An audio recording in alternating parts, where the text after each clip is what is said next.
evening, ladies and gentlemen, and welcome to Through the Curtain. This is our first episode, which is going to be a Talking Talent episode. Your host for this evening, myself, Tommy T. I'm joined by Double K, and we will be reviewing CPW's Wrestlelution that took place this past Saturday.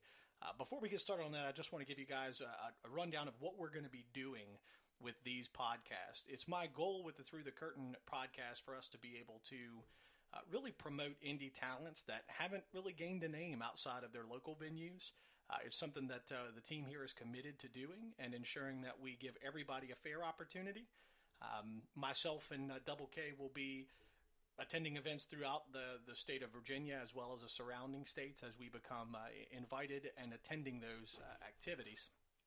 So, behind the scenes today, ladies and gentlemen, someone you will not hear from is going to be Smokey Z.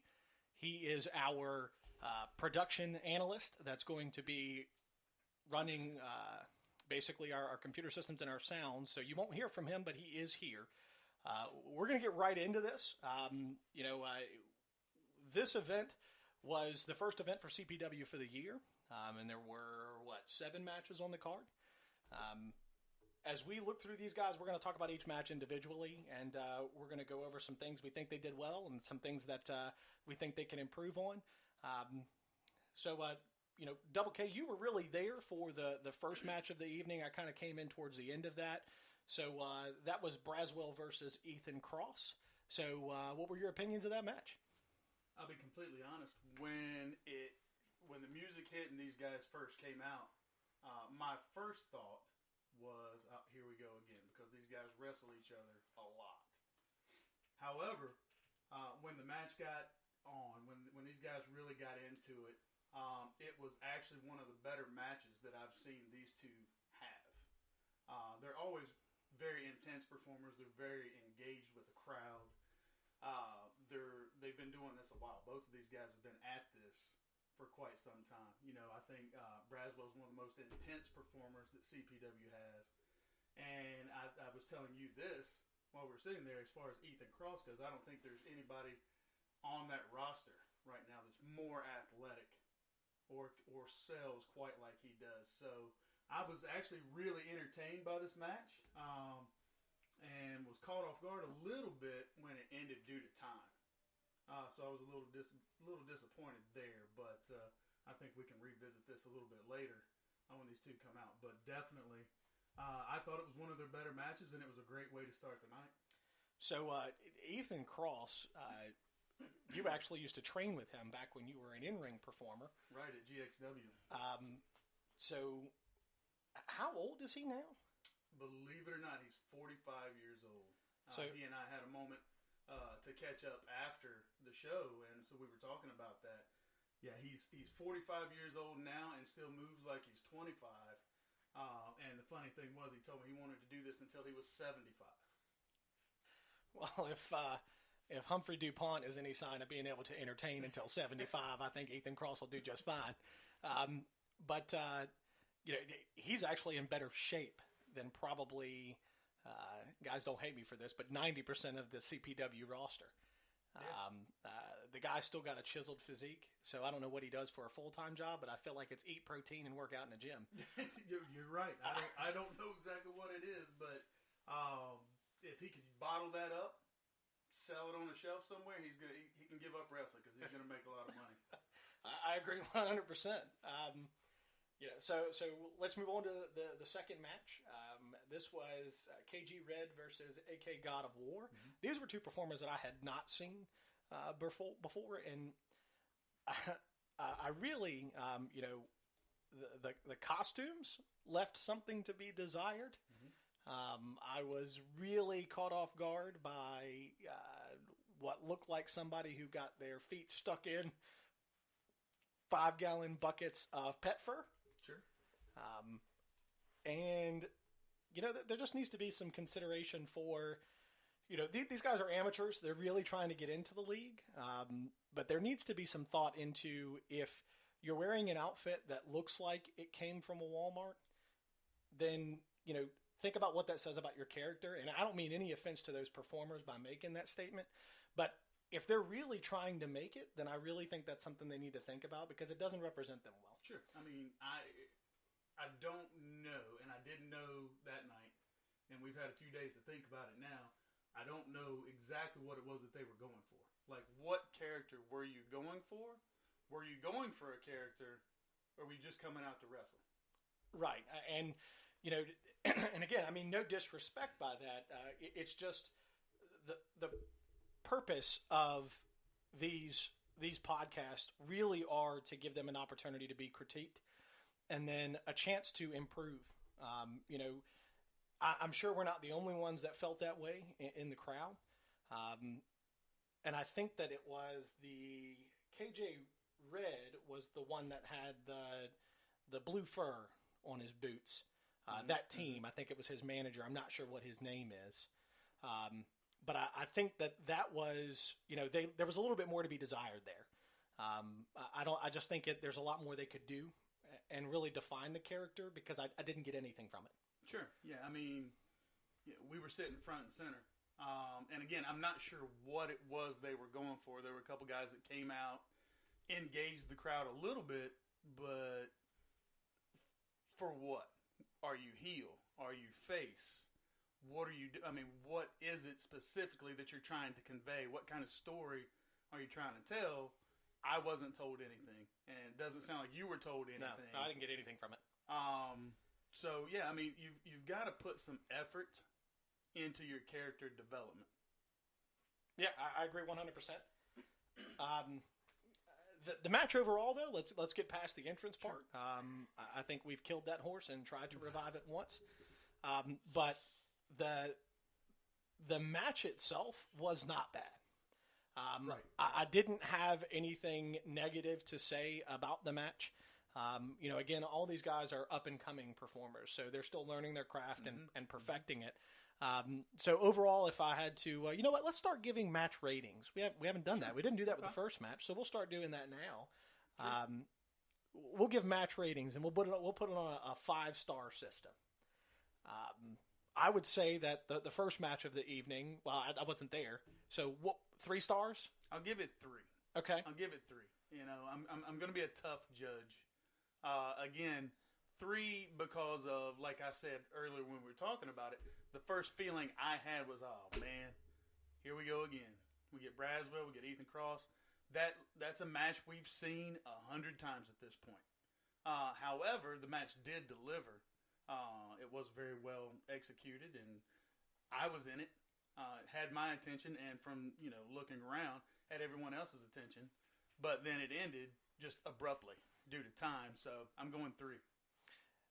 Okay, so if we had to take a look at the second match, the one we were just talking about before we went back to give match ratings, I would say that I would probably give that match about a 2.5 stars. For me, anything less than 2.5 becomes lackluster. I don't think it was lackluster. I just don't think it had anything special in it. You know what? Here's where I'm going to differ. The one thing special, actually there were 2 things that I thought were very special.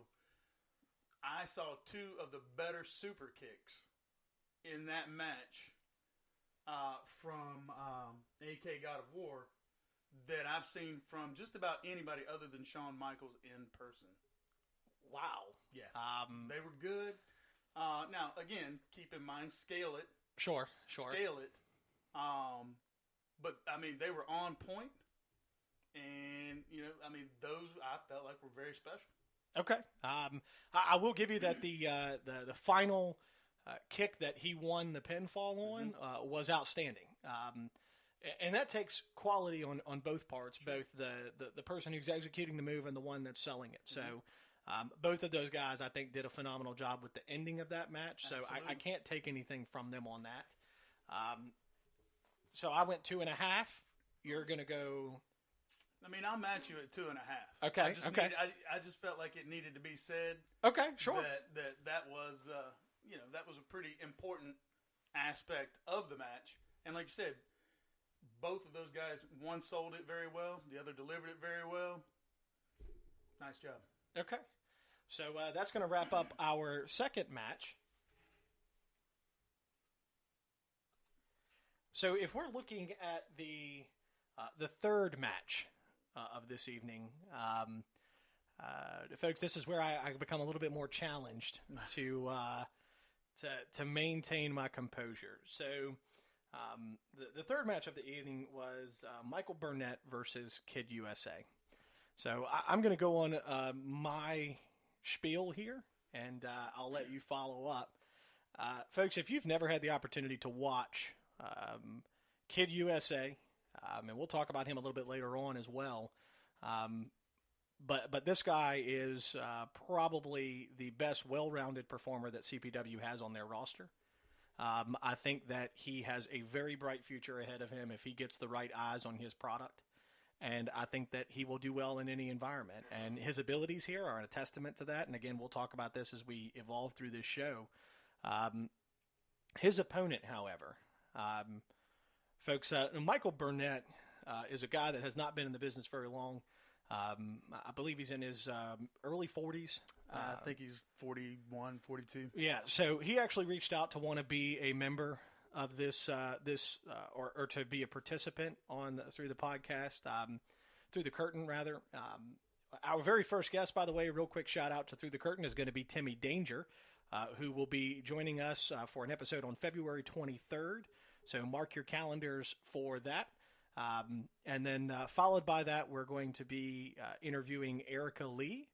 And Michael Burnett has requested to be, and we told him we would set up an episode with him, and we will. I'll keep my commitments on that because, again, this is designed to be a platform for up-and-coming stars. So I'm not going to say no to anybody. If they want a platform to come discuss, talk about their character, talk about their career, then that's what we want to provide to them. Now, his in-ring ability,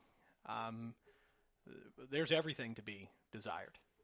I don't think that there is a perfected spot in his performance that I could give him credit for. And Michael, I mean this as no disrespect to you because you are still learning this business. You are still trying to find your way in this and coming into it at what's going to be a very challenging age for you. However, I want you to take this criticism as a token of good faith on our part to try to help you perform better and find a better way to tell a story in the ring. And I think his is just overall character. It's everything from the attire to the performance to the ability to sell, to the ability just to entertain. And I just don't get that from him necessarily all the time.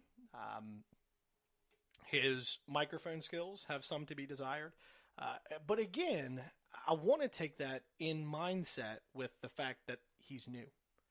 He's trying, and there's a lot of guys out there that if they were his age, they wouldn't even try. So I think there's a huge amount of credit that needs to be given to him for his desire, his willingness, and his passion.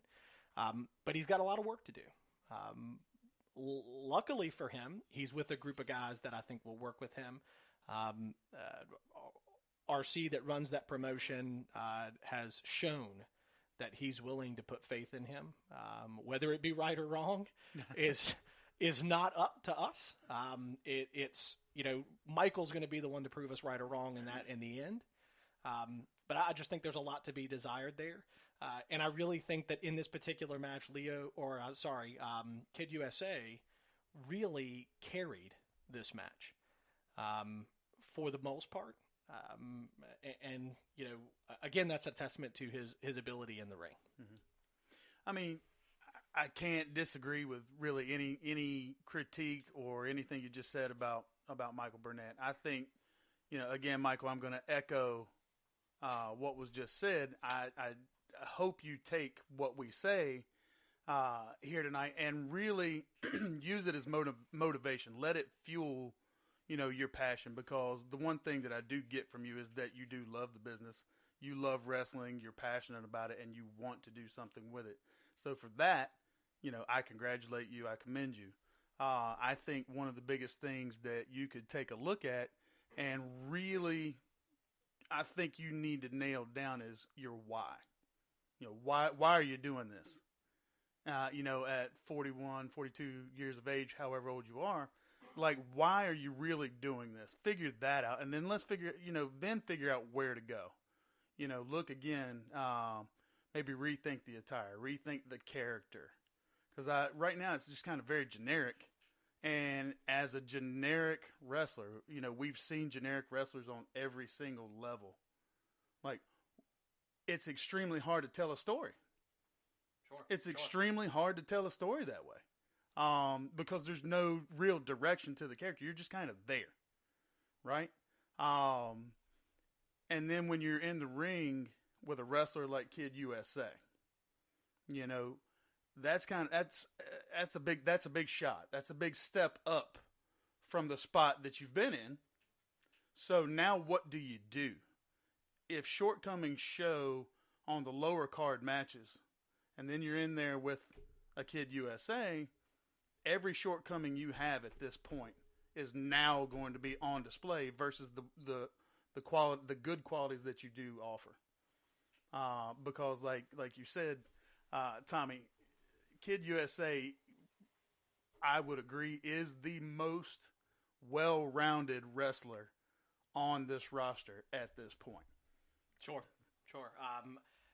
You know, and to continue that conversation, because I don't want anybody to take from this podcast that we are set out to bury anybody or anything or any promotion. That's not my desire. That's not why we created this. That wasn't the game plan or the thought. But what I do want to do is I want to make sure that we offer that honest, candid feedback to these performers. Because, again, I'm willing to bet that if we saw these things, there were other folks in the crowd that saw it too. No, absolutely. You know, and I get the storyline pitch behind some of this stuff, and that's fine. That's part of the business. But at the same time, your quality has to match that storyline. Sure. And as you spoke to, we've seen that on a variety of levels in this business. That you know, from being on TV to watching you in a bingo hall in a fire station, the quality has to be there. If that quality is not there, then you're going to lose the buy-in from the fans.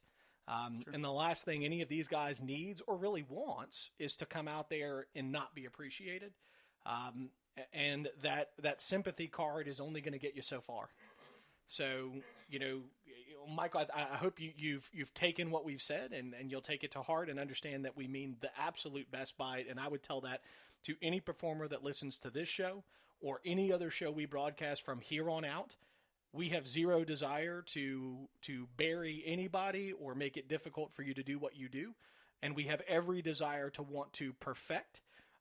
You know, and if you disagree with us to a certain point, in fact, I challenge you that if you disagree with us to a certain point, you reach out to us via our Facebook page at Through the Curtain.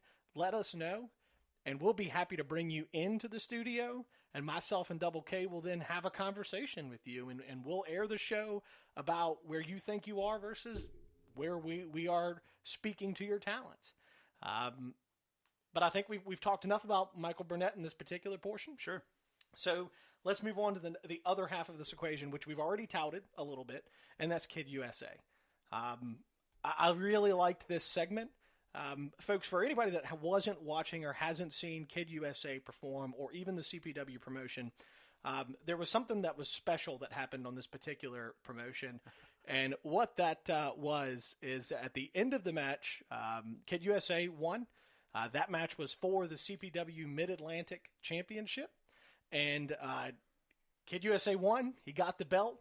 And then immediately following that, stripped off his mask. And everybody realized that Kid USA has been lavishing Leo Kirby all along. So I know you've got a brief story you wanted to tell about that. So have at it. I do. So as Kid USA strips his mask off and reveals lavishing Leo Kirby underneath there, sitting next to me was my fiance. And this is what made this entire segment worth it to me. There was just this utter, pure, surprised, shocked feeling and look that came over her face. Which, you know what? For the segment, that was the desired intent. So, well done, Leo Kirby. Well done, CPW. It hit home, and I will never forget the look on her face because it lasted for a solid 10 minutes into the next match. She was still talking about it. After the next match had already started, she was still talking about it. We discussed it last night. You know, the best comparison that I can give for all you wrestling fans to what her face looked like when she was surprised was the gentleman sitting front row the night the Undertaker's streak was broken. Mouth wide open, eyes completely bugged out of head, and looking around for anybody to help her make sense out of what just happened. Yeah, it was definitely one of those moments that if you're CPW or the folks that are running that promotion, hats off to you. This was outstanding. You know, there were some of us in the crowd that kind of already knew what that story looked like behind the scenes. And I just want to touch on that briefly, too, because, folks, for those of you that have not watched that promotion, you don't know a lot about Kid USA or Lavishing Leo Kirby. Mm-hmm. I can personally attest to several events that I went to that he wrestled 2 matches on the same card as 2 different characters. Yeah. And they could not be more opposite characters. Oh, no. One is a fan favorite. The other one is an enemy of the state. Complete with capri pants and loafers. Yeah, I still haven't figured that part out yet. You know, I'm sure he's keeping Coles in business. Hey, but I will say one more thing about Kid USA / Leo Kirby before we're done, and I think this kind of feeds into what we're talking right now about 2 characters, 2 matches, same night.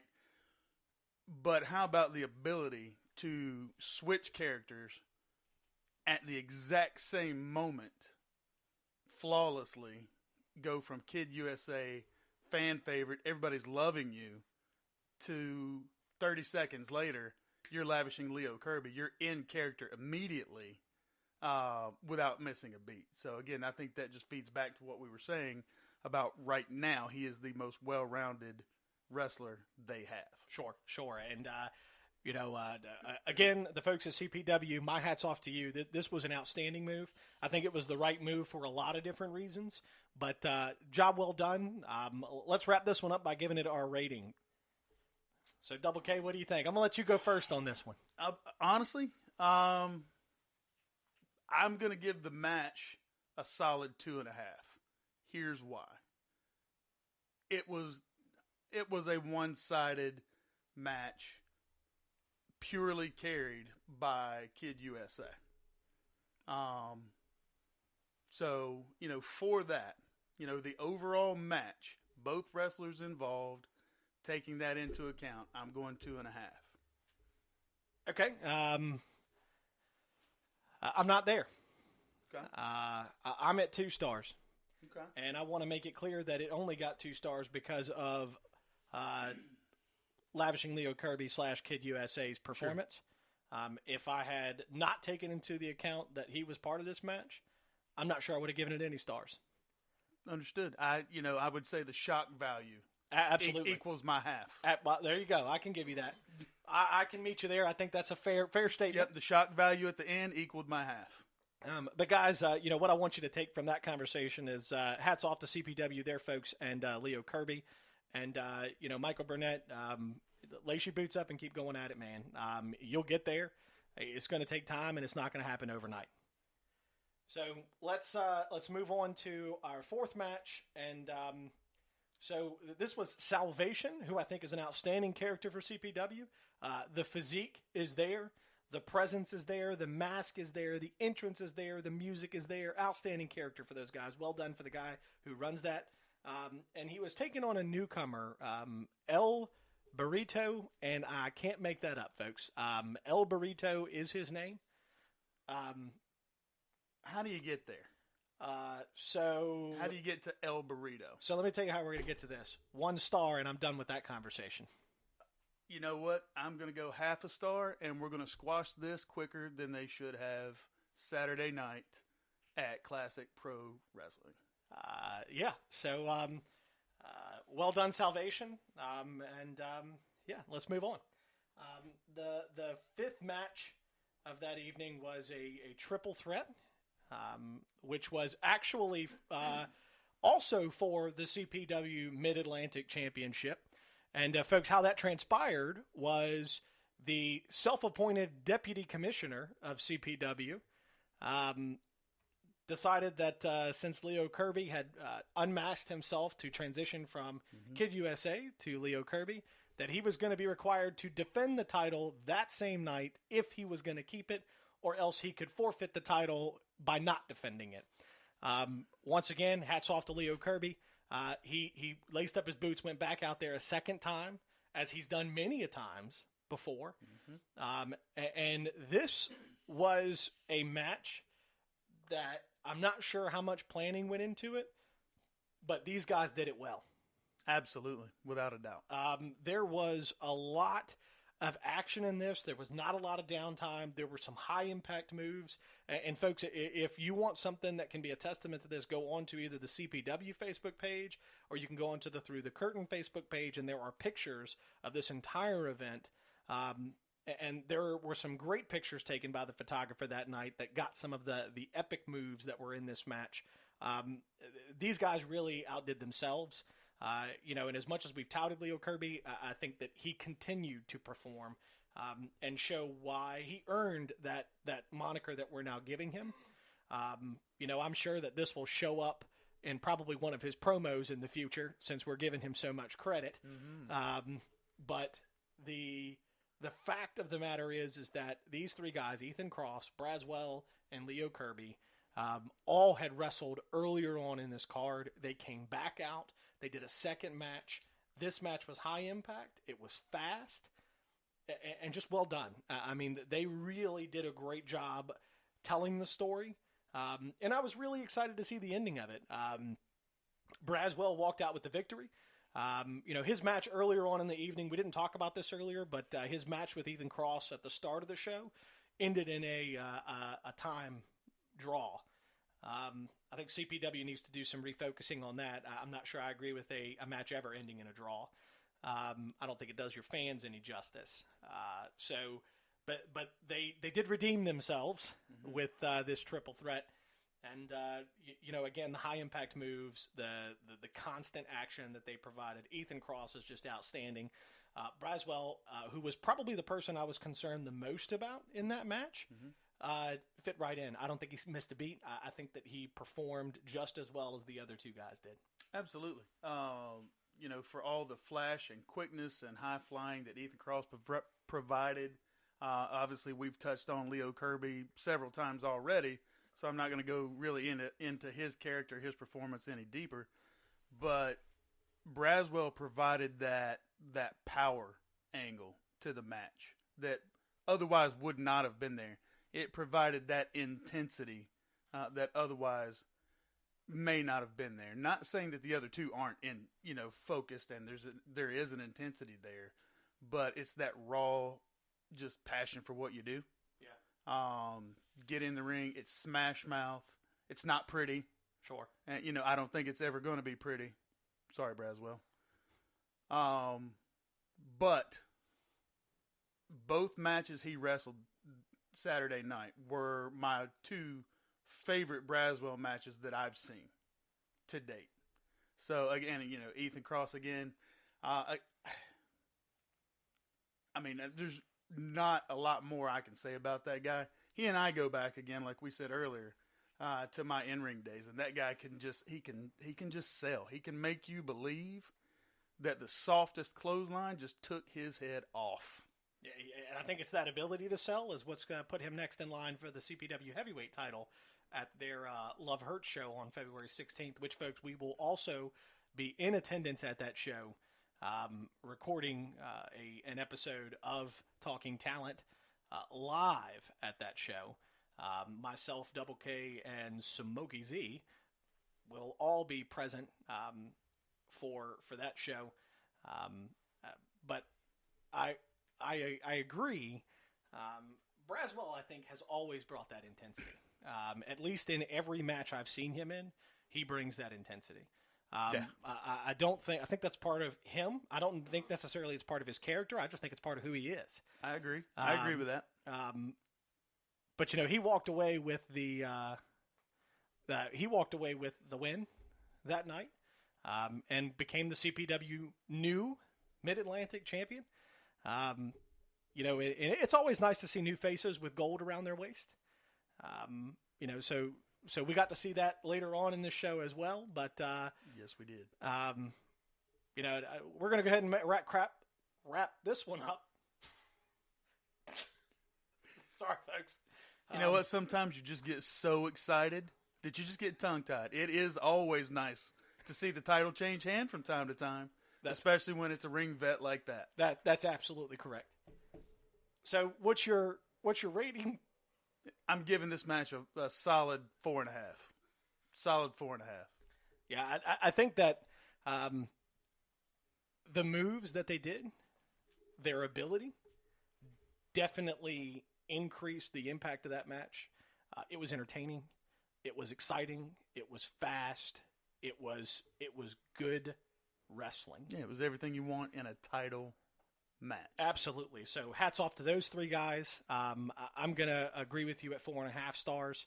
I think that those guys did a really good job of selling that performance. So that's going to take us on to our next match, which, folks, not the most exciting match of the evening. This was match 6 on the card, and it was a hair versus hair match, and it was RC versus Ray Vex. And so let's just talk about this for a second. Not a whole lot to this match, but the outcome was done well. It made everything worthwhile. Made the entire, 10, 15 minutes worth it. Yeah, the suffering that occurred for the first 10 minutes definitely was brought back by RC's ability to interact with the crowd. Mm-hmm. And you could, just what he did at the end of that match, the way that CPW executed it. Again, you and I have seen several CPW shows. This was one of the better shows I think they did. Agreed. Absolutely. This particular match, again, not all so great, but it was a gimmick match. Sure. So the gimmick was done well. RC left with a bald head. Well, mostly. It was, I wouldn't pay for that haircut, but. No. In fact, I'm not entirely sure that they didn't use a lawnmower to get it done. Yeah. So, your rating for that one? I'm going to give 2 ratings. Okay. Give 2 ratings. Okay. Match, give them a 3. Okay. Because, it did have some entertainment value. Sure. It wasn't the most technically sound match I've ever seen, but it was definitely entertaining. I'm going to go 3, but rating number 2 is the post-match, the haircut. Okay. The involvement that they gave the crowd, the kids, the adults, all parties involved, I'm giving them a straight-up 5. Yeah, I would agree. I think 5 stars for the outcome of the match. Yep. The whole going backstage, then being carried back out by the roster, duct taped to a chair, the kids being able to cut his hair. I just think they did a really good job with that whole segment at the end of that match. So I'm going to go 2.5 stars on the performance itself. Mm-hmm. But that was also not the point of this. It really wasn't. It was a gimmick match. They did it well. So hats off to them for that. Let's move on to the final match of the evening. This was the main event. And folks, this was for the CPW Heavyweight Championship. This match involved Sledge Gibson and John Washington, who was escorted by KR Superstar. So I'm going to go into the first part about this, and that is, so Sledge Gibson won that match, becoming the rightful CPW Heavyweight Champion, and I think that's long overdue. In fact, CPW fans had seen him get robbed previously of that title. At least 3 times. So, well done for them for putting that belt on him. I'm not going to go into a whole lot of discussion with John Washington. I'm just going to say that KR Superstar is the right fit for him. He's got the right mouthpiece with him. I think that he's got some work that needs to be done. And I think that John Washington and the height difference between him and Sledge Gibson was evident in their performance. That's not a discount to either one of them. It's just the reality of the business. So that's really where we are with that. Yeah. So I'm going to go ahead straight to my rating for them. Okay. And I'm going to give them 3 stars. I don't think it was a stellar match, but I think the height difference had a lot to do with that. But, if I'm rating this in comparison to the rest of the matches, 3 stars is where I'm going to put them. Yeah, I can't really disagree with that, but before I get to going ahead and giving it that 3, I do want to congratulate Sledge Gibson on his first ever heavyweight title. Well done, sir. But from the rest of this match, I do agree with you. I think it was a good match that had the wrestlers matched up a little better physically. It could have been a 4-star, 5-star match. Absolutely. Without a doubt. Absolutely. But, we're talking like 5'7", 5'8", and 6'4". That's hard to pull off for anybody on any level. But match was engaging. So it was well done for what we had. But I do agree with you. I'm going to give it 3 stars. Yeah, the only benefit that I'm going to say John Washington has in this situation is with KR Superstar as a mouthpiece, at least he's got a vocal level that gets higher than his height. So I do agree, but you know what? Somebody told me recently about their height, that they have achieved more success for men of below average height than I would ever dream or imagine. So, with that, I'm going to leave it there. It's a good thing that I'm old enough not to believe in my dreams anymore. So, folks, that concludes our overall review of the show for the evening. And what we're going to do in these segments is we're going to give the show an overall review. And, we're coming up on our final minutes of this broadcast here, but we're going to give the show an overall review. And then we're going to give you our best performer of the night. And then we're going to give you our down the drain performer of the night. So, first of all, show overall, Double K, I'm going to give them 3.5 stars overall for this show. Yeah, I think that's fair. I think there's a lot of things that were done extremely well. And I think there's definitely some things that we've already touched on that were extremely lacking. So I'm going to go 3.5 with you. Outstanding. So now, folks, it's come time to our conclusion of the show where we're going to rate our best performer and our down the drain performer of the night. And our best performer of the night, at least for myself, is going to be Sledge Gibson. I think that he showed his abilities to compensate for the height difference with himself and John Washington. And the guy's athletic. He's got the look. He's got the charisma. I think that there's still some that needs to be done, some more work that needs to be done, but he's definitely on the right track. Yeah, no, I agree. I also have Sledge Gibson as my performer of the night, best performer of the night. To the points that you touched on, absolutely. But perseverance, the work that he's put in a very short period of time. Don't forget, he's still relatively new to this entire game. Oh, sure, less than a year. So he has put in so much work, and to already be where he is, I think he deserves to be best performer of the night. Okay. So, folks, that was our best performer of the night, Sledge Gibson.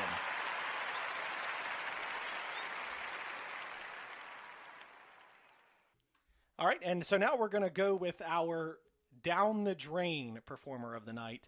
And I'm going to go right into it. For me, this is El Burrito. Who is it going to be for you? Oh, it's El Burrito.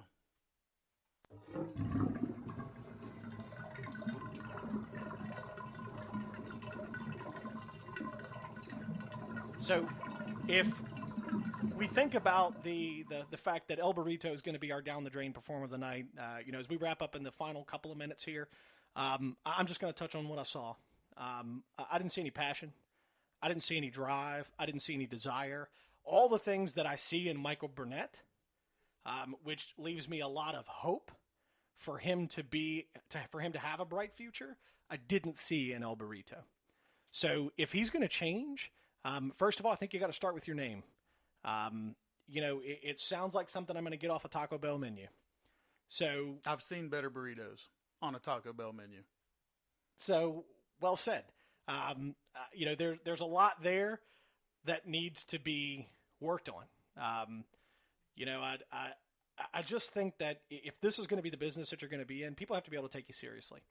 And regardless of your character, we've seen comedic acts, and El Burrito, if that's what you were going for, was to be a comedic act, then I'm going to tell you you're on the right track. If that's not what you're going for, then I think you've got to do some serious thinking about where you're headed. I think that anybody who has the balls to get in that ring and perform has the ability to do well. So you've got to get past that. And you've got to decide what's on the future for you and how are you going to get there. You know, I think one of the biggest things regarding El Burrito that set him up for failure in my eyes that night was what El Burrito's character is. It's a luchador. You know, when you come out dressed that way, that tells me, without knowing who you are, I'm going to see something exciting. I'm going to see something athletic. This is going to be pretty cool to watch. Then you get in the ring, and it is so extremely underwhelming that it's not a good comedic act. Okay? Number one, it wasn't really funny. For all the guys like Michael Burnett who do pour their heart, soul, and passion into this thing, I felt like just the name El Burrito, it just, again, I think you touched on it. There was nothing serious about it.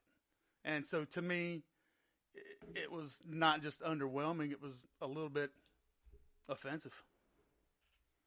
Yeah, I mean, there's definitely a lot that can be learned from that.